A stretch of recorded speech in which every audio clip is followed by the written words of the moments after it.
The open മൈക്കിലേക്ക് നിങ്ങൾക്ക് സ്വാഗതം. എല്ലാവർക്കും സ്വാഗതം.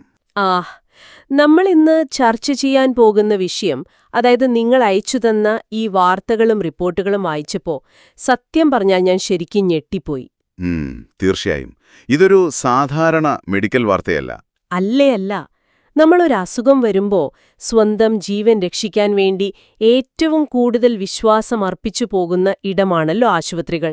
അതെ, അവിടെ നിന്നാണ് നമുക്ക് സുരക്ഷ ലഭിക്കേണ്ടത്. അപ്പൊ അവിടെ നിന്നൊരു വലിയ വീഴ്ചയുണ്ടായാൽ ഒരു രോഗിയുടെ അവസ്ഥ എന്തായിരിക്കും എന്ന് നിങ്ങളൊന്ന് ആലോചിച്ചു നോക്കൂ. കേരളത്തിലെ ആലപ്പുഴ മെഡിക്കൽ കോളേജിൽ നടന്ന അവിശ്വസനീയമായ ഒരു മെഡിക്കൽ അനാസ്ഥയെക്കുറിച്ചുള്ള വാർത്തയാണ് ഇന്നത്തെ നമ്മുടെ വിഷയം. 5 വർഷത്തോളം നീണ്ട കൊടിയ വേദനയുടെ ഒരു കഥ കൂടിയാണിത്. ശരിയാണ്.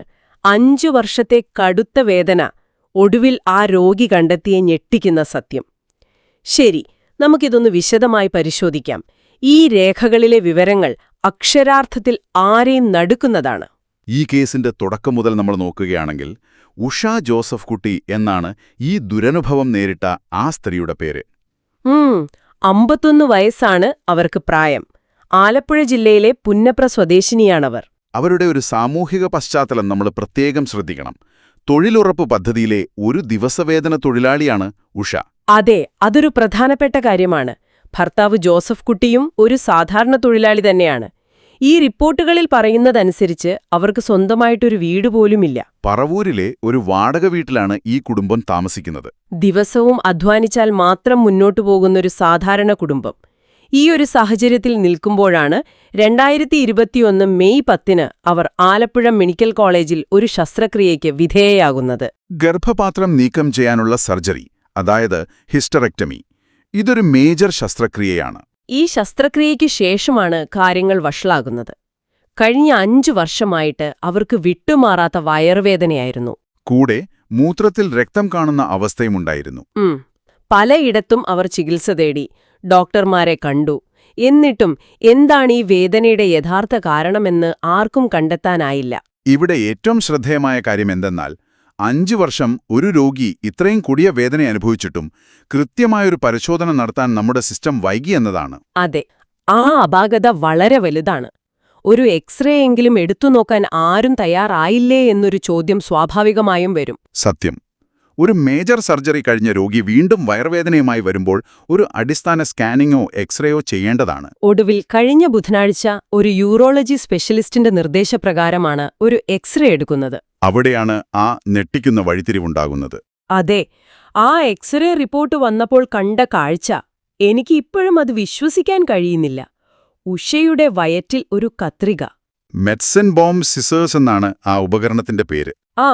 സർജറിക്ക് ഉപയോഗിക്കുന്ന ആ നീളമുള്ള കത്രിക? അതെ, ശസ്ത്രക്രിയകൾക്കുപയോഗിക്കുന്ന നീളമുള്ളതും അല്പം വളഞ്ഞതുമായ ഒരു ഉപകരണം. ഇത് മൃദുവായ കോശങ്ങൾ മുറിക്കാൻ ഉപയോഗിക്കുന്നതാണ്. അതാണ് അവരുടെ ഉള്ളിൽ കടന്നത്. 5 വർഷം. ആ വലിയ ലോഹ ഉപകരണം ഈ 5 വർഷവും ആ സ്ത്രീയുടെ വയറ്റിൽ തന്നെ ഉണ്ടായിരുന്നു എന്ന് പറയുമ്പോൾ, ഓരോ തവണ അവർ തൊഴിലുറപ്പ് പണിക്ക് പോകുമ്പോഴും കുരിയുമ്പോഴും ഈ മൂർച്ചയുള്ള കത്രിക അവരുടെ ഉള്ളിലിരുന്ന് ഉണ്ടാക്കിയ വേദന എത്ര ഭയാനകമായിരിക്കുമെന്ന് ചിന്തിക്കാവുന്നതേയുള്ളൂ. ഉറപ്പായും ഇത് കേൾക്കുന്ന നിങ്ങളും ഒരുപക്ഷെ ഈ നിമിഷം ഞെട്ടിയിട്ടുണ്ടാകും. എന്നാൽ ഇതിലും വലിയൊരു ചോദ്യം ഈ സംഭവത്തിന് ശേഷമുണ്ടായ കാര്യങ്ങളിലാണ്. ആ ആശുപത്രി അധികൃതരുടെ പ്രതികരണം. കൃത്യമായി പറഞ്ഞാൽ അതുതന്നെ. എക്സ്റേ റിപ്പോർട്ട് കിട്ടിയതിനു ശേഷം വ്യാഴാഴ്ച രാവിലെ ഉഷ മെഡിക്കൽ കോളേജ് ആശുപത്രിയിലെത്തി ഡോക്ടറെ കണ്ടു. സ്വന്തം ആശുപത്രിയിൽ നടന്ന ഇത്രയും വലിയൊരു അനാസ്ഥ കണ്ടാൽ ഉടനടി അവർ നടപടിയെടുക്കേണ്ടതായിരുന്നു. പക്ഷെ എന്താ ഉണ്ടായത്? ആശുപത്രിയിലെ ചില ഡോക്ടർമാർ ഈ വിവരം പുറത്തു പറയരുതെന്ന് കുടുംബത്തോട് ആവശ്യപ്പെട്ടതായി ബന്ധുക്കൾ ആരോപിക്കുന്നുണ്ട്. ഇതൊരിക്കലും അംഗീകരിക്കാൻ കഴിയാത്തൊരു കാര്യമാണ്. തെറ്റ് തിരുത്തുന്നതിനു പകരം അത് മൂടിവെക്കാൻ ശ്രമിക്കുക എന്ന് പറയുന്നത്. അതെ, വലിയൊരു ധാർമ്മിക പ്രശ്നമാണ് അവിടെ വരുന്നത്. ഈ വിഷയത്തിൽ ആശുപത്രി സൂപ്രണ്ട് ഡോക്ടർ എ ഹരികുമാർ നൽകിയ ഔദ്യോഗിക പ്രതികരണവും നമ്മൾ കാണണം. ഔദ്യോഗികമായി ഇതുവരെ പരാതികളൊന്നും ലഭിച്ചിട്ടില്ലെന്നും എന്നാൽ സംഭവത്തെക്കുറിച്ച് അന്വേഷണം നടത്തുമെന്നുമാണ് അദ്ദേഹം പറഞ്ഞത്. ഒരു രോഗിയുടെ എക്സ്റേ റിപ്പോർട്ടിൽ നിങ്ങളുടെ സ്വന്തം ഓപ്പറേഷൻ തിയേറ്ററിലെ കത്രികയിരിക്കുന്നത് വ്യക്തമായി കാണുമ്പോൾ ഒരു കടലാസിലെ പരാതിക്ക് വേണ്ടി കാത്തിരിക്കുന്നത് എന്ത് ന്യായമാണ്? ഒരു ന്യായവുമില്ല.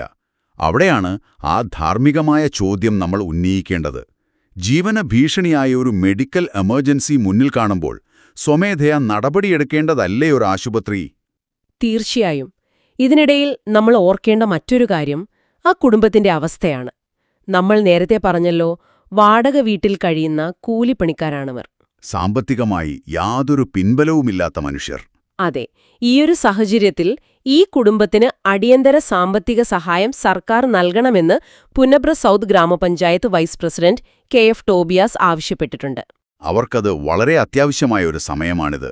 അതുപോലെ ഈ വിഷയത്തിൽ മറ്റൊരു ഇടപെടൽ കൂടിയുണ്ടായിട്ടുണ്ട്. കോൺഗ്രസ് MP KC വേണുഗോപാൽ ഉഷയുടെ മുഴുവൻ ചികിത്സാ ചെലവുകളും വഹിക്കാമെന്ന് വാഗ്ദാനം ചെയ്തിട്ടുണ്ട്. അതൊരു വലിയ ആശ്വാസമാണ് ആ കുടുംബത്തിന് നൽകുന്നത്. നമ്മൾ ഇതിലൊരു രാഷ്ട്രീയ പക്ഷം പിടിക്കുകയല്ല, മറിച്ച് ഈ രേഖകളിലുള്ള വസ്തുത നിങ്ങളെ അറിയിക്കുന്നു എന്ന് മാത്രം. എന്തായാലും ആ കുടുംബത്തിന് പെട്ടെന്ന് സഹായം ലഭിക്കേണ്ടതുണ്ട്. കാരണം ഉഷയ്ക്കിനി മറ്റൊരു സങ്കീർണമായ ശസ്ത്രക്രിയ കൂടി വേണ്ടിവരും.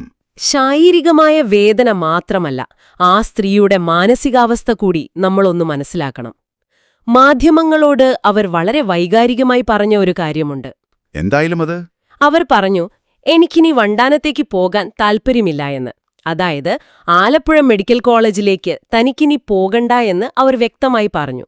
അത് വളരെ സ്വാഭാവികമായ ഒരു പ്രതികരണമാണ്. അതെ, തന്നെ ഈ അവസ്ഥയിലാക്കിയ, സ്വന്തം വയറ്റിൽ കത്രിക വെച്ച് തുന്നിച്ചേർത്ത അതേ ആശുപത്രിയിൽ പോയി വീണ്ടും ഒരു ശസ്ത്രക്രിയയ്ക്ക് വിധേയരാകാൻ ആരെങ്കിലും തയ്യാറാകുമോ? ഇതിനെ വിശാലമായൊരു തലത്തിൽ നോക്കിക്കാണുകയാണെങ്കിൽ പൊതുജനാരോഗ്യ സംവിധാനത്തിലുള്ള സാധാരണക്കാരുടെ വിശ്വാസത്തെ ഇത്തരം സംഭവങ്ങൾ എത്രത്തോളം പ്രതികൂലമായി ബാധിക്കുന്നത് എന്നത് വളരെ വലിയൊരു പ്രശ്നമാണ്. സത്യം. ആ ഭയം കൊണ്ടുതന്നെ വ്യാഴാഴ്ച രാത്രി വൈകി മകൻ ഷിബിനൊപ്പം ഉഷയെ കൊച്ചിയിലെ അമൃത ഹോസ്പിറ്റൽ എന്ന സ്വകാര്യ ആശുപത്രിയിലേക്ക് മാറ്റി. അവിടെ വെച്ചായിരിക്കും തുടർന്നുള്ള ചികിത്സകൾ നടക്കുക. ഇതിനിടയിൽ സംഭവത്തിൽ മെഡിക്കൽ എഡ്യൂക്കേഷൻ ഡയറക്ടർ അന്വേഷണത്തിന് ഉത്തരവിട്ടിട്ടുണ്ട്. ഈ അന്വേഷണം വളരെ കൃത്യമായി നടക്കേണ്ടതുണ്ട്. എവിടെയാണ് പിഴവ് സംഭവിച്ചത് എന്നത് പുറത്തുവരണം. അപ്പോൾ നമ്മൾ ഈ ചർച്ച ചെയ്ത കാര്യങ്ങളൊന്ന് ചുരുക്കി നോക്കാം. 5 വർഷത്തെ കൊടിയ വേദന, അവിശ്വസനീയമായ ഒരു മെഡിക്കൽ അനാസ്ഥ, അതെ, പിന്നെ ഒരു പാവപ്പെട്ട കുടുംബത്തിന്റെ പോരാട്ടം. ഇതെല്ലാമാണ് നമ്മളിന്ന് കണ്ടത്. ഇതൊരു പാഠം കൂടിയാണ് എല്ലാവർക്കും. തീർച്ചയായും നമ്മൾ സംസാരിച്ച ഈ വിവരങ്ങൾ നിങ്ങളുടെ ദൈനംദിന ജീവിതത്തിലോ അല്ലെങ്കിൽ നിങ്ങളുടെ പ്രിയപ്പെട്ടവർക്ക് ഒരു മെഡിക്കൽ അത്യാവശ്യം വരുമ്പോഴോ എത്രത്തോളം പ്രസക്തമാണെന്ന് നിങ്ങൾ ഓർക്കേണ്ടതുണ്ട്. സ്വന്തം ആരോഗ്യത്തെക്കുറിച്ച് ചോദ്യങ്ങൾ ചോദിക്കാൻ ഒരിക്കലും മടിക്കരുത്. അതെ, അത് വളരെ പ്രധാനപ്പെട്ട ഒരു കാര്യമാണ്. നമ്മൾ ഈ ചർച്ച അവസാനിപ്പിക്കുന്നതിന് മുമ്പ് നമ്മൾ ഇതുവരെ പരാമർശിക്കാത്ത, എന്നാൽ ഉറപ്പായും ചിന്തിക്കേണ്ട മറ്റൊരു വിഷയം ഞാൻ ചോദിക്കുകയാണ്. എന്താണത്? 5 വർഷത്തോളം ഒരു ഇരുമ്പുപകരണം ശരീരത്തിൽ കിടന്നിട്ടും മാരകമായ ഇൻഫെക്ഷനുകളോ മറ്റപകടങ്ങളോ ഇല്ലാതെ മനുഷ്യശരീരം അതിനോട് പൊരുത്തപ്പെട്ടത് എങ്ങനെയായിരിക്കും? അതൊരു വലിയ അത്ഭുതം തന്നെയാണ്. അതെ, ബാഹ്യമായ ഒരു വസ്തുവിനെതിരെ നമ്മുടെ ശരീരത്തിന്റെ പ്രതിരോധ സംവിധാനം ഇത്രയും കാലം പ്രവർത്തിച്ച രീതിയെക്കുറിച്ച് നിങ്ങൾ ചിന്തിച്ചിട്ടുണ്ടോ? എൻകാപ്സുലേഷൻ പോലുള്ള പ്രക്രിയകളിലൂടെ ശരീരം എങ്ങനെയാണ് അതിജീവിക്കുന്നത് എന്ന് ആലോചിക്കുന്നത് തന്നെ അത്ഭുതകരമാണ്. തീർച്ചയായും. ആ ഒരു അത്ഭുതകരമായ ചിന്ത നിങ്ങൾക്ക് ഓരോരുത്തർക്കും സ്വയം അന്വേഷിക്കാനായി ഞങ്ങൾ വിടുകയാണ്. നമ്മൾ ഇന്ന് നടത്തിയ ഈ ആഴത്തിലുള്ള പരിശോധന ഇവിടെ പൂർണ്ണമാവുകയാണ്. ദി ഓപ്പൺ മൈക്കിൽ ഞങ്ങളോടൊപ്പം ചേർന്നതിന് നന്ദി. എല്ലാവർക്കും നന്ദി. മറ്റൊരു വിഷയവുമായി നമുക്ക് വീണ്ടും കാണാം. Good bye.